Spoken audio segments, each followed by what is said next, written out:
ఎన్టీఆర్ జిల్లా కలెక్టరేట్ ఎదుట బుడమేరు ముంపు బాధితుల ఐక్యవేదిక నిరసన చేపట్టింది.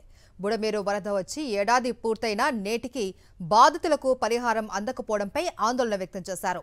బుడమేరు బాధితుల నిరసనకు సిపిఎం రాష్ట్ర కార్యదర్శి వర్గ సభ్యులు సిహెచ్ బాబురావు మద్దతు తెలిపారు. ఆందోళన అనంతరం జిల్లా కలెక్టర్కు వినతిపత్రం అందించారు.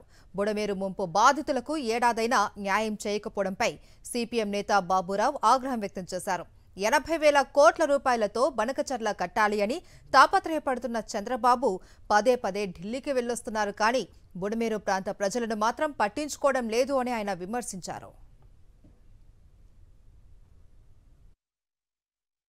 ముఖ్యమంత్రి గారు రాష్ట్ర ప్రభుత్వం 80,000 కోట్ల రూపాయలతో బనకచర్ల ప్రాజెక్టు కడతామని తపన పడుతున్నారు.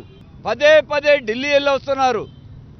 కానీ బుడమేరు వరదలతో 6.5 లక్షల మంది నిండా మునిగిపోయి ఎన్టీఆర్ కృష్ణా జిల్లాలు విజయవాడ నగరం సర్వం దెబ్బతింటే సంవత్సరమైనా నయా పైసా కూడా కేటాయించడానికి మీకు చేతులు రావటం లేదా? అంటే మళ్ళీ వరద వస్తే మునిగిపోవాల్సిందేనా? అలాగే వర్షం వస్తే వరద వస్తున్న భయంతో సామాను సర్దుకొని పైకప్పుల మీదకి వెళ్లాల్సిన దుస్థితిలో జనం ఉంటే మీకేమీ వినపడదా? విజయవాడ నగరంలో ఎన్టీఆర్ జిల్లాలో ఉన్న అధికార పార్టీ ప్రజాప్రతినిధులు కనీసం చీమగుట్టినట్టయినా ఉందా మీకు?